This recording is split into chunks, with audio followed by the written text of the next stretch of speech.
Alice. I am a singer-songwriter. I play piano and I sing. I play a mix of soul music, blues, Motown, a bit of jazz.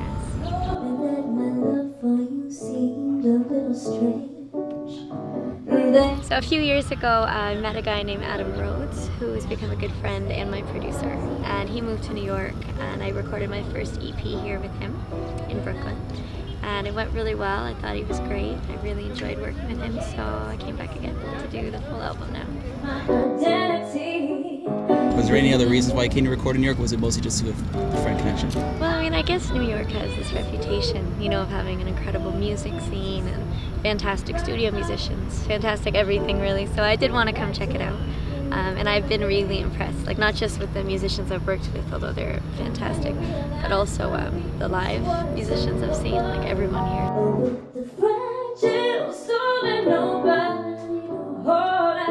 I was born and raised in Canada, in the city of Windsor, Ontario, which is right on the border to Detroit. So when I look out my bedroom window, I can literally see Detroit. It's right there.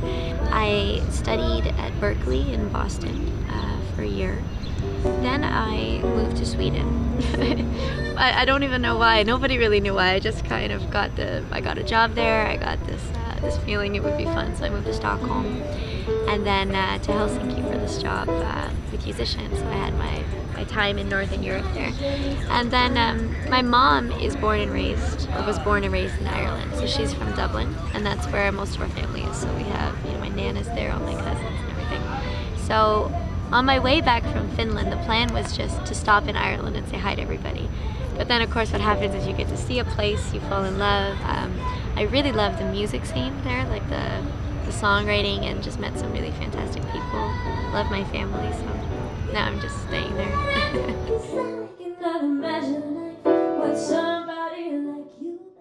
My writing process is a bit weird. It's not very efficient because I sit down and I have to do everything at once. And if I don't finish it, I just never go back, because I look at it like you're documenting a specific moment, a specific feeling that you'll never have again.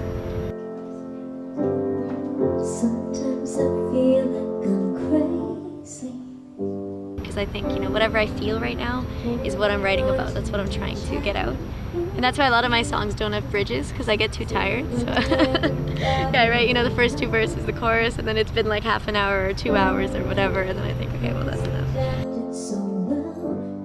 I tend to write about love, well, the opposite of love, like anti-love or the dark sides of love. So I care about a lot of other things in life too, but this is just the thing that comes out the most easily. One that comes through on a few of the songs on the album is, you know, what it's like to not fit into society and to kind of live your life pursuing a different kind of life, because it's easier said than done.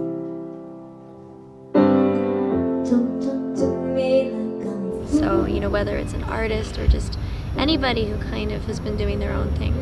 So, and I'm passionate about, you know, what it is to be a musician and how the industry is working or not working at times.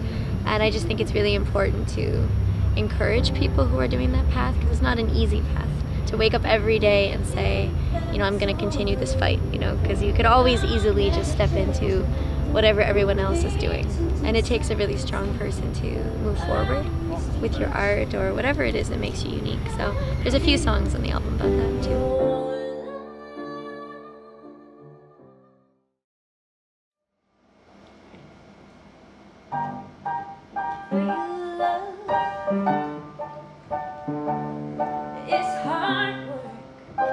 So this first single is called Don't Blame Me. It's the angriest song that I've ever written.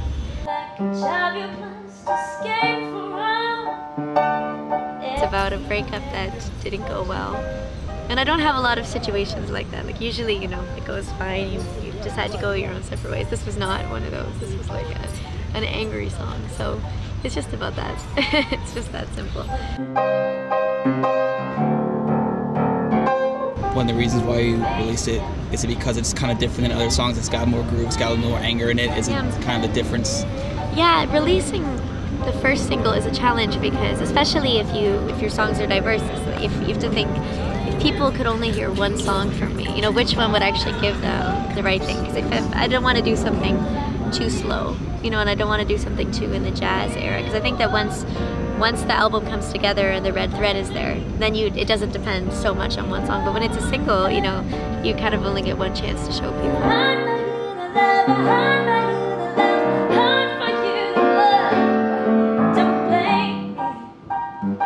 It's kind of fun, it's groovy, like I said. The topic is relatable, I think, for a lot of people.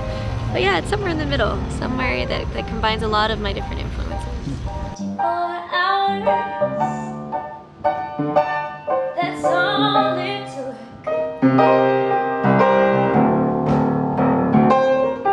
My biggest mission statement, I guess, as a musician is about keeping music as something that's real and soulful, that comes from a deeper place. So that's really important to me. You know, it doesn't matter too much to me if everyone agrees with every lyric or, you know, on that level, but just that the songs reach people emotionally, and, you know, and that it comes from that raw place. Like for me, the songwriting starts with a feeling, like I said, and it just, you know, that's always the goal with the production, with the performance, with everything, is to take that feeling and put it out and connect with people through that. So I just hope that people feel something, and that they enjoy the styles too, because I'm drawing from a lot of, you know, old school influences. So I'm trying to combine, you know, that Ray Charles-y vibe, that Motown sound that I grew up with, you know, with something that you could hear on the radio or something that, you know, fits into today's pop.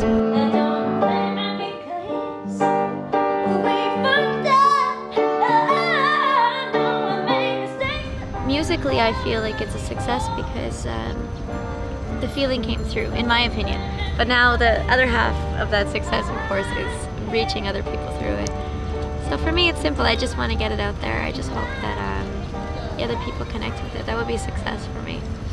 You know, just making sure that the music represents, you know, me and what I'm feeling, and just in something bigger as well. You know, like those styles, and bringing something a little bit new to the pop industry. So yeah, for me, that's success.